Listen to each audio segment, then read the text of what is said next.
excited.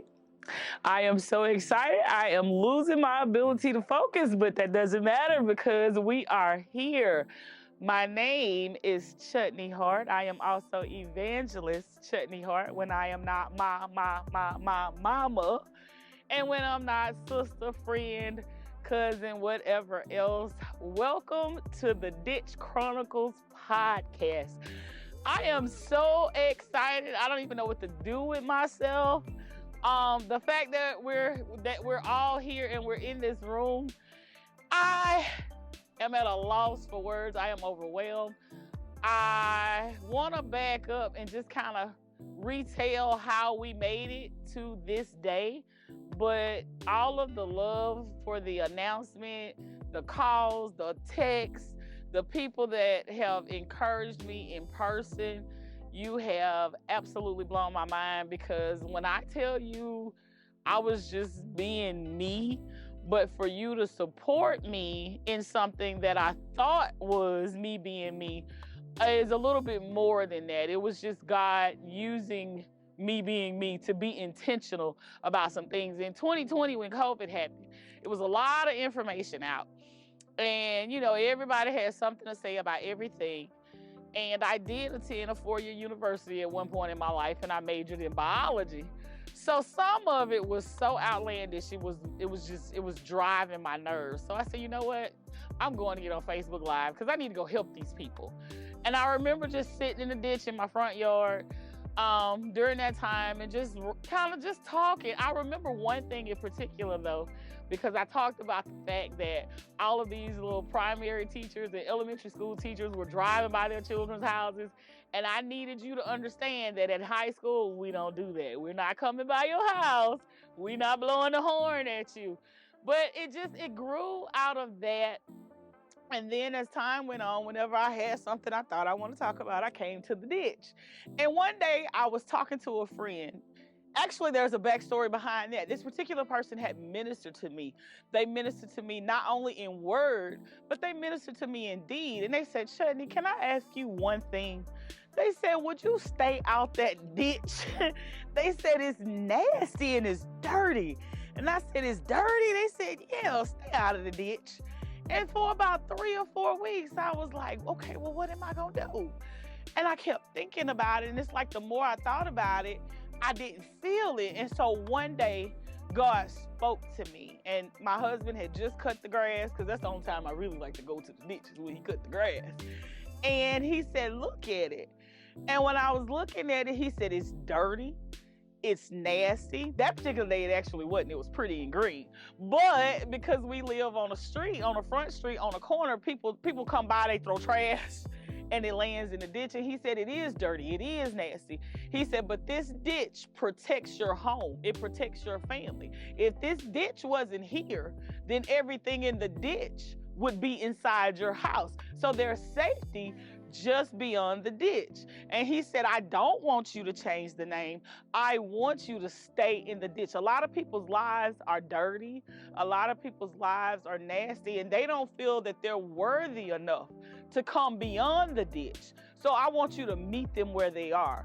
And so now we have the Ditch Chronicles. Hey. So I'm excited to be here, and I'm excited to share. My mind is all over the place, but there's something specific that I do want to talk about today.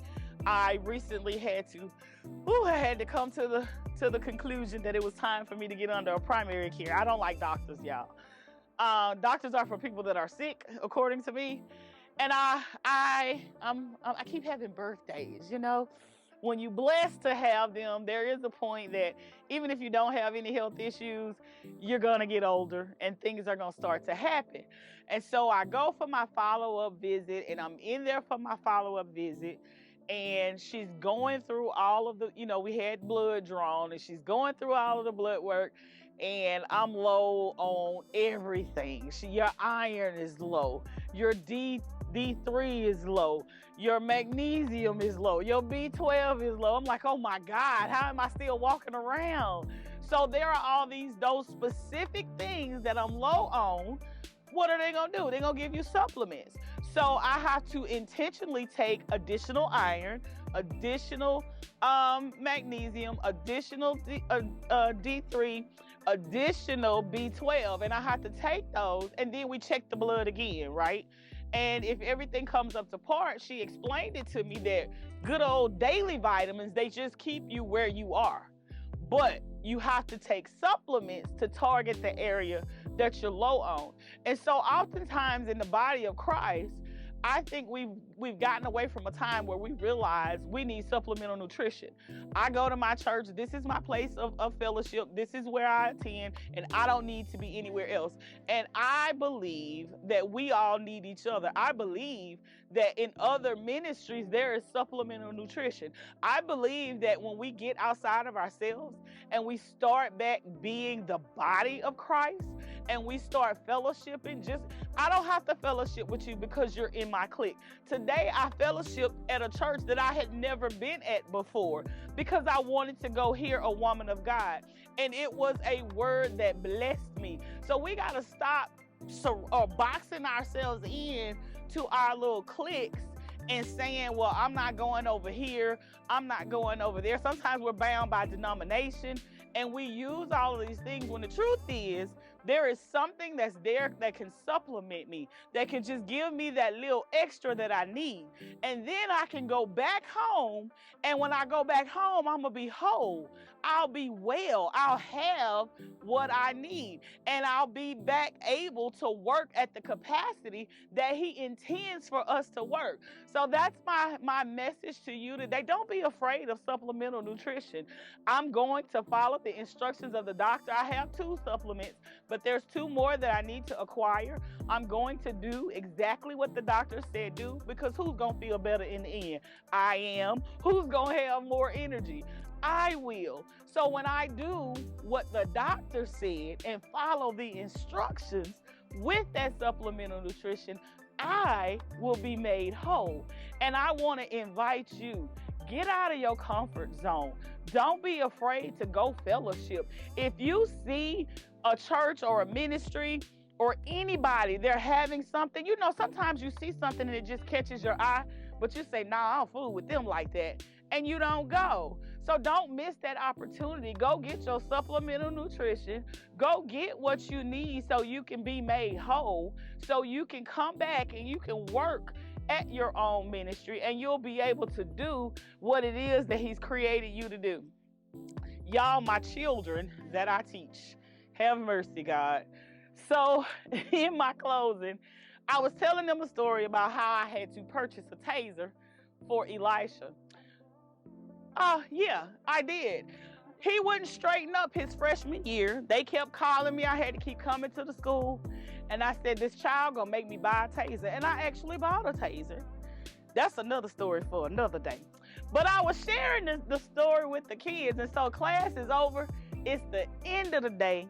The kids come to me and they said, and the little girl, it was a little Hispanic girl.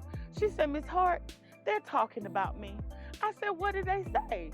She said, they said on me, and they said that I'm going to tase my kids like you do when I get older. I said, I didn't say I tased my children. I said I bought a taser for my children. But nevertheless, I want you to remember that there is safety beyond the ditch. Make sure you stop in and see us on the next broadcast. Have a great day.